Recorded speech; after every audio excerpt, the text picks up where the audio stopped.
Guys, what is going on? Blossom is back and welcome back to another episode of Top Drives and another episode of Garage Review. Today's garage is going to PVT. What's up, man? PVT Manchild. It's the full name right there. PVT is his first name, Man is his middle name, and Child is his last name.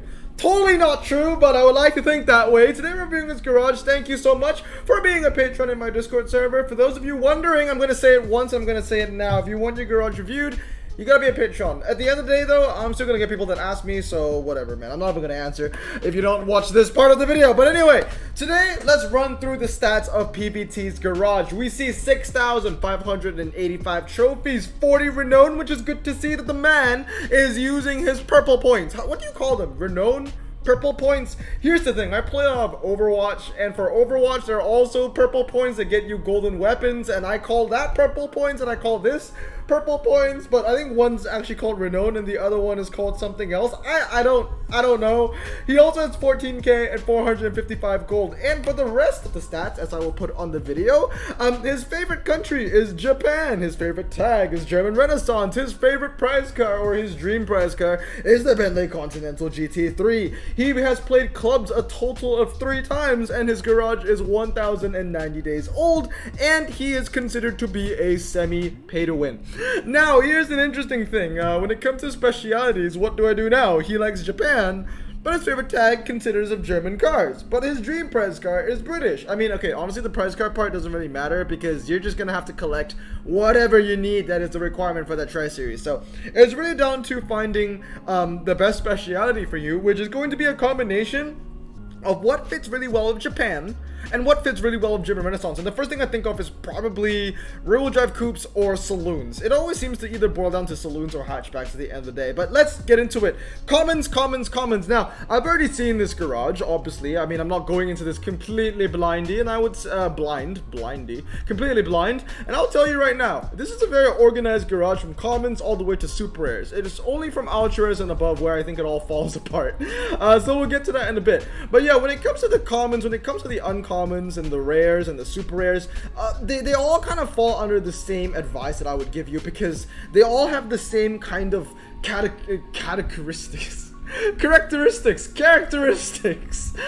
that is, you're gonna see that all these cars are actually really maxed out, and there's a lot of variety between all of them as well. But the most important thing is that most of the cars that you see here are maxed. The only one is going to be the Datsun Sport 2000. Now, I've talked about this Datsun with Corn before. One I would say that I would recommend for the Nissan Datsun Sport 2000 for you to upgrade at 996 drag spec, mainly because although it doesn't have a high top speed, the 0 to 60 that you get in the Nissan Datsun Sport is about as low as it gets when it comes to Japanese uncommon. So, you know, since your favorite country is Japan, you kind of want to get, you know, those Japanese niches filled up in basically every little branch and avenue. So, you know, for uncommon dragster Japan, as, you know, as uncommon, the pun was not intended to be honest, but, you know, it works out. As uncommon as that niche is, especially when it comes to events and even in clubs, you should at least get yourself one of them, and I would get a 996 Datsun Sport 2000. But if you're a Japanese collector, you might as well get 2, get a second one, 969. Why not? You know what I mean? Definitely focus on those Japanese Blossom Choice cars and get them in duplicates. A great example is having 2 of those Nissan Micro Super Turbos and a Nissan Datsun Bluebird. But to be fair, you don't even play clubs, so it's not like you need, you know, mass duplicates of these amazing cars. But they will help you in special challenges, and they will help you in, you know, the Yellowbird campaign and the Nismo campaign and etc, etc. But when it comes to special challenges like the ones where we like Silver Screen and Two-Tone, it really boils down to whatever cars Hutch forces you to collect. So we move on to rares now, and usually, I mean not usually, honestly this is like a 90% thing with all garage. Like, please, if you're watching right now and you're a patron and you have a crap rare garage, please send it in to me. I really want to review a garage where it's strong everywhere but rare, because every garage I seem to review, rare always seems to be the strongest, and I think I know why. It's because they're not expensive to max out, but they're not as crappy as the 2 ranks that come before it. So it's kind of like a nice middle ground for a lot of players where they think they're going to get a lot of value out of money, but they don't spend too much money, but then they get cars that are pretty decent. Because to be fair, there's some really strong rares. Some of them are capable of destroying super rares, and some of them are even capable of hitting up to ultra rares ranks. Examples of these would be basically Blossom Choices like the 69 Charger or the Mazda BB PBR Turbo, or the Opel GT Concept, which he has 2 max out of. So that's, you know, the one thing why I think that rares are always super, you know, famous and popular. But yeah, the Mazda MX-5, once again, we got 2 of them. Now, I gotta say though, the one of them is 233. As you can tell, it has 88 handling. If it was 323, it would have 87 handling. Mazda MX-5 at 233 isn't gonna get you too much, to be honest. So here's the thing, right? Everyone makes bad fuse decisions. So let's talk about what happens when I make a bad fuse decision. Okay, so I made a bunch of bad fuse decisions in my past, and what I've basically done is that for Ultras and below, if I know and recognize that I made a bad fuse, like for example, going 699 on an off-roader Nissan Silvia, because you know that's a true story, what I would do is that I would keep it in my garage until I get a duplicate of that same car. So that means that I kept my 699 Silvia until I got a second Silvia. Then what I did was I sold the 699 and I used the funds from selling the 699 Silvia to fund and max the other new duplicate stock Silvia that I just got, and I would upgrade it the correct way, which would be 969 or perhaps 996 if you really want to go for niches. But really, 699 Nissan Silvia is probably the worst upgrade you can give it. 996 you can still get some value, 969 you're gonna get all the value. So what I would do here if I were you, PBT, is that I would wait till I get a third Mazda MX-5, max that out 969, and then sell the wrongly upgraded MX-5, or get a third one, then you can sell the one that you 223 and use the funds for that to, you know, fund the correct version, if that makes sense. But that's basically what I do. And this happens all the time. If I recognize that I have upgraded a car wrong with this Ultra and below in my garage, chances are that car is already gone. The only cars where I've upgraded the wrong way, which are still in my garage, are the Epics, because I just don't have the heart to sell an Epic like that. Max Epic is still really hard to get. And when you think about it, when you're selling an Epic, you're not only selling an Epic, you are selling away, you know, the hard work of the 15 Ultras that you put into that Epic.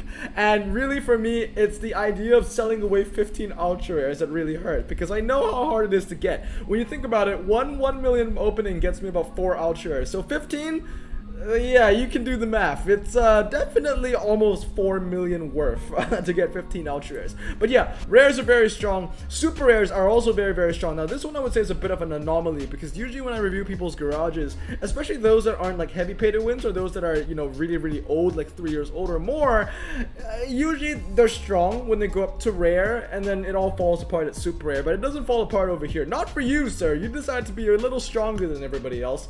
It falls apart in the next rarity in Ultra Rares. We'll get to that in a bit. But yeah, super rares is absolutely beautiful. Look at this. Everything here, everything the light touches is maxed. Pretty interesting one though. Why do you have 2? You can comment down below if you like. Why do you have 2 max Lancia D24 Pininfarinas? Because the best dragster super rare goes to the Lamborghini Miura, and this one actually has no MRI, the Lancia. It's a very nice looking car, but it really makes me question, because your favorite country is Japan, your favorite tag is German Renaissance. This doesn't really fall under any of the categories. Maybe this is just one of those one-off cars that you like that doesn't fit in the categories that you love. But yeah, really good stuff over here. I love how the one non-max car that you see over here, if we just go back for a little bit, is that Subaru XV. And it's funny because I was just talking about this in some of the ugliest pictures in top drives, and that was the winner for RQ44. And I also mentioned how I never maxed out the Subaru XV because the picture is pretty hideous, and I wonder if it's the same reason for you. Like, maybe you haven't maxed it out because it doesn't look as appealing as the cars around it. You know, I don't even like Volkswagen, but the Volkswagen that is directly below it, the Polo GTI, at least looks nice. Like, it's presented well, you know what I mean? But the XV just isn't that much, and that's what I'm trying to say, and that's what I was trying to say in the last video for, you know, the worst, in the last video in the 10 to 100 series, which is the way the card looks does affect the collectability and the maxability of the car. At least that, in my opinion, that is true. So let's move on with the rest of the super rares now. The Copperhead is a really good one. I would definitely max it out. It's a very low 0 to 60. I think it's 4.991 for RQ44, which is very impressive. It's nice to see the Ford Maya is upgraded the right way. So is the Aston Martin V Advantage, both being drag spec, which is really nice. The Super Forester used to be a great car with 4-wheel drive standard tires and 85 handling. It's still decent now, but I feel like I used it more when it had standard tires and with a lower RQ as well. But for the most part, this is a very strong collection of super rares. I just want to go back and have a double check to see if that BMW M1 is upgraded correctly. 4.683. Why does that feel like that BMW M1 is actually 323?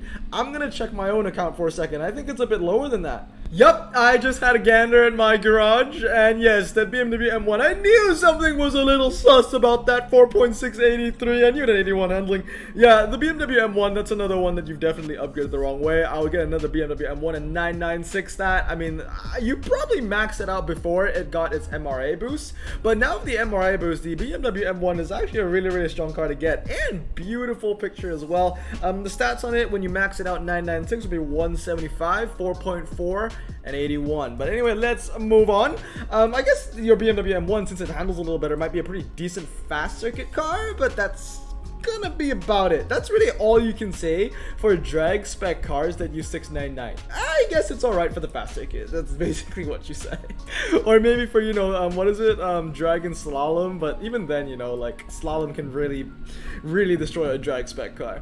But for the most part, this is a very strong Super Rare collection. So, you know, props to you. But now it all falls apart when it comes to Ultra Rare. First of all, at least I see 140 top speed. I know that is 323. 137 is 699, which is the way to go. But the Pulsar, you did it correct because it's 4.90 to 60, opposed to the 699 version, which is 5.0. Now, the one thing that really annoys me about the Ultra Rares here is kind of what is your thought process going on. There's a bunch of one-star Ultra Rares here. Some are good. Some are horrendous. Like, if the Opel Adam, yeah, that's alright. But the Maserati Shamal, nah, that's not alright. Like, why are these 1 stars? Is it because they're very old Ultra Rares? You've had them in your garage for a very long time? Because, yes, like, I've seen arguments, not even arguments, just valid points, because I agree with this. People 1-star their Ultra Rares to get them past to the single player. That's fine. Like, I would do that. I've done that as well. But to 1-star every single new Ultra you get doesn't really make sense to me, even if you are a collector, because if you're just a collector, you're just there to have the car. The moment you have the car, you're done.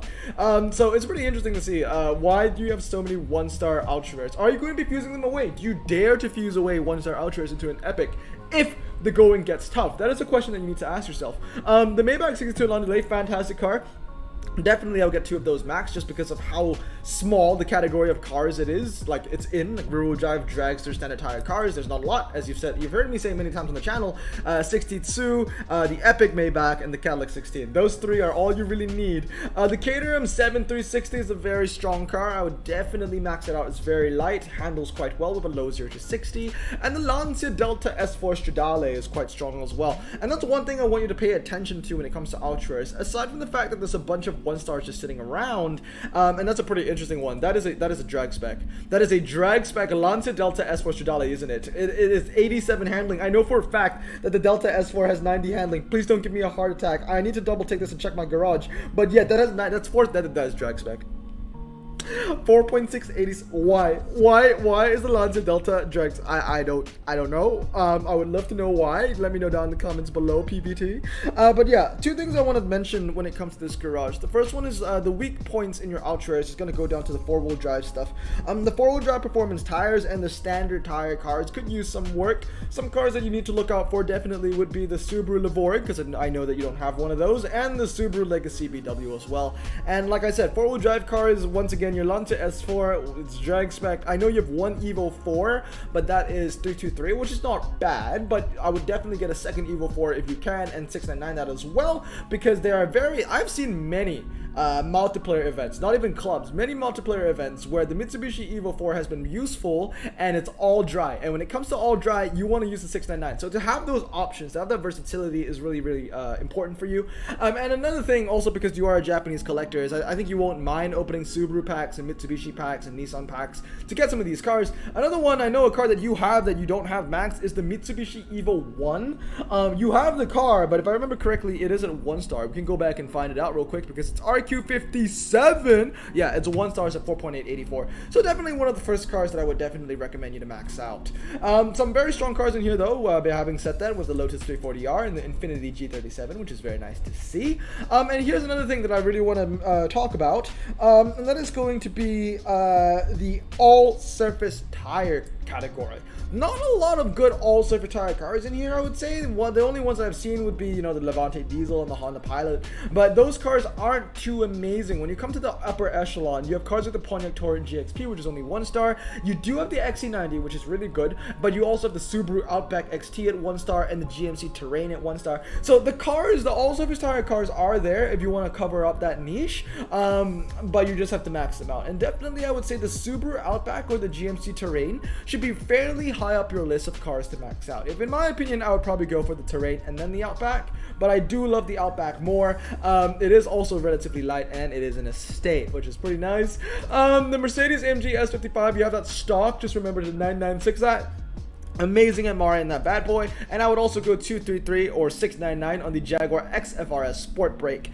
For both Ford Focus RS 500s, I would go 996 and 699. There you go. And then obviously the Dodge Charger SRT8, you can max out however you want. It's not going to get you a lot of value, and it's one of those cars where you can get some kind of value, not a lot, but some kind of value if you go 996 or 699, because it handles quite well and it has a very good 0 to 60. It's just that the MRI isn't good enough compared to other cars that may do a better job. For example, the Roof BTR, which you definitely need to max out 996, especially since I think that you don't even own a, oh wait, no, never mind, you do own a Tamora. Okay, never mind. So, but the BTR would still be a great car to add to the collection.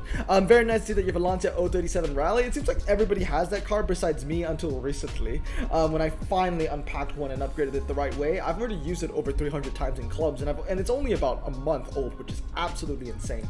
Other fuse material stuff, I would say the Audis are fuse. It's not even German Renaissance, so what's the point, right? And then we move on to epics. Oh dear, epics. Okay. Once again, much like Ultras, a lot of 1-stars. I don't like them, man. Why do you have so many 1-star epics? Like, look at this. Like, this is a really crappy epic. Why is this 1-star? The thing is, right, some people say, oh yeah, you 1-star epics because it might be the difference in a tri-series. It might be a difference in a qualifier, etc, etc. I can tell you right now, for crappy epics like this, 1-starring them or not isn't going to be the difference in the top prizes. It might be the difference of like tier 4 and tier 5. At that point, it really doesn't matter if you get tier 4 or tier 5. Maybe just get as high as you possibly can. But really, like, what's the point if you 1-star an epic? Okay, what I'm trying to say is, what's the point if you 1-star an epic if the difference is tier 4 and tier 5? Because the tier 4 and tier 5 difference, the price difference might be like maybe 6k, something like that, 5k, 6k. To 1-star an epic, it's already 20k. You're still at a loss. You know what I mean? So yeah, a lot of, you know, wasted cash over here, I would say. The Lotus Esprit is 20k, the Tuscan makes it 40, the Subaru makes it 60k, the Porsche 911 makes it 80k, and the Countach makes it 100k. So that's basically 100k on 1-star epics that you've already wasted. Even the Lancia Stratos, which is 120k. Why I didn't mention the Rover is because the Range Rover is actually pretty decent, so that's gonna chill. Same with the BMW M3 CSL. It's a pretty good car, so 1-star, I don't mind. The AMG, alright, I get that as well. But the firepower, the Jag, the BMW X2, all of these cars, the Volkswagen, oh my god, that's just waste. That's just waste and waste and waste of cash. Please stop 1-starring your epics, especially the ones at low end. If you want to 1-star your epics that are like really, really good in their niches, like if you want to 1-star maybe a low arc like a Emerge, or a Cobra SVT, or you want to, 1-star a high-end epic like a Mazda Furai. Okay, that makes sense. But for these epics that are already trash, like, why do you want to 1-star them? I don't understand that. Please stop doing that, in my opinion. I love how it said that in my opinion, just so I don't get bashed for any wrongdoing, but really, like, you shouldn't do this in any opinion at all. T-Verse Garrus as well. There's a lot of epics in here which I just see as really open fuse. Like, these are a bunch of epics that I've seen nobody keep. I've not seen a lot of people keep the X2, the Volkswagen, the TVR, the Porsches, the Jags. So definitely you could be 2-starring a legendary of a lot of these epics that you've 1-starred. A pretty interesting one though, the maxed out GMC Acadia Denali. You don't see a lot of those maxed around, but it's pretty interesting. I would love to know why you maxed that.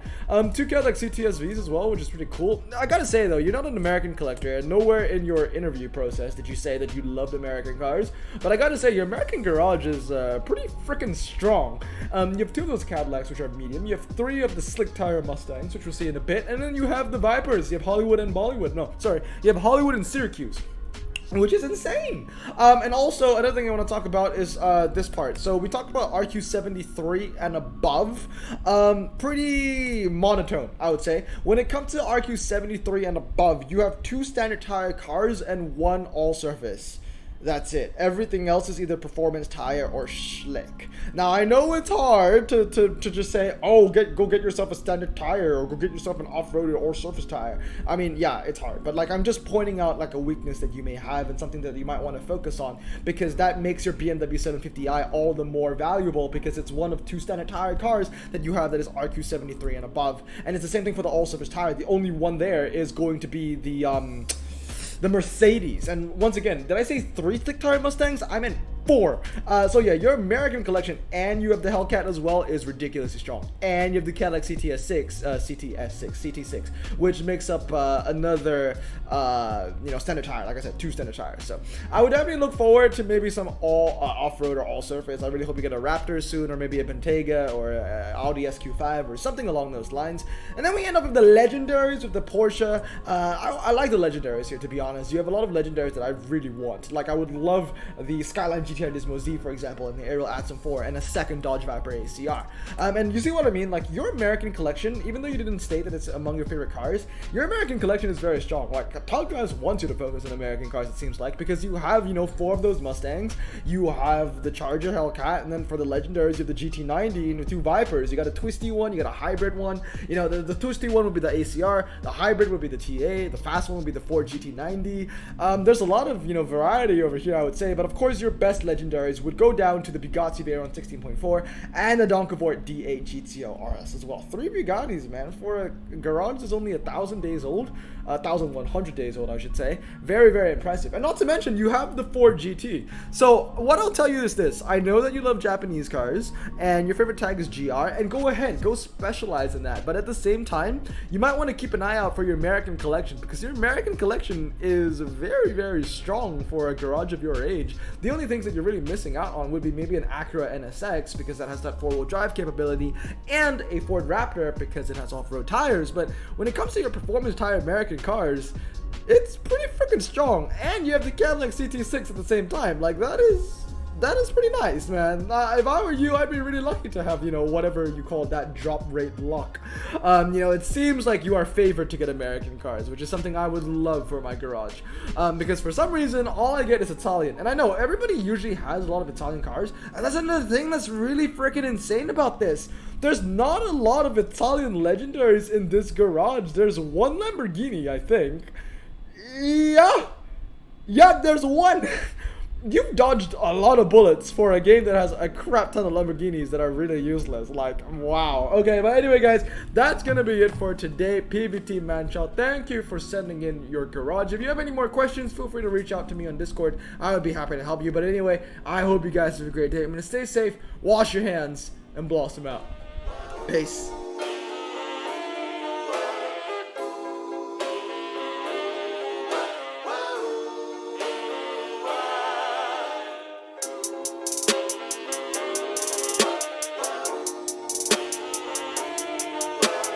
Bro, this song just makes me so happy. Me too. Imagine being Asian in the 50s, looking nifty, leather jacket, looking sleek, look like Presley, look so deadly. Got a jukebox back at home, feeling jazzy, turn it on and play it slow, like the movies with the ladies. They so fine. Imagine being Asian in the 50s, looking nifty, leather jacket, looking sleek, look like Presley, look so deadly. Got a jukebox back at home, feeling jazzy, turn it on and play it slow, like the movies with the ladies. They so fine. Sit back, relax in my Bonneville Pontiac. Hold tight all night, cruise to Jacksonville Atlantic. Blonde hair, don't care, look like Leslie Brooks. Pin up girls everywhere with the drop dead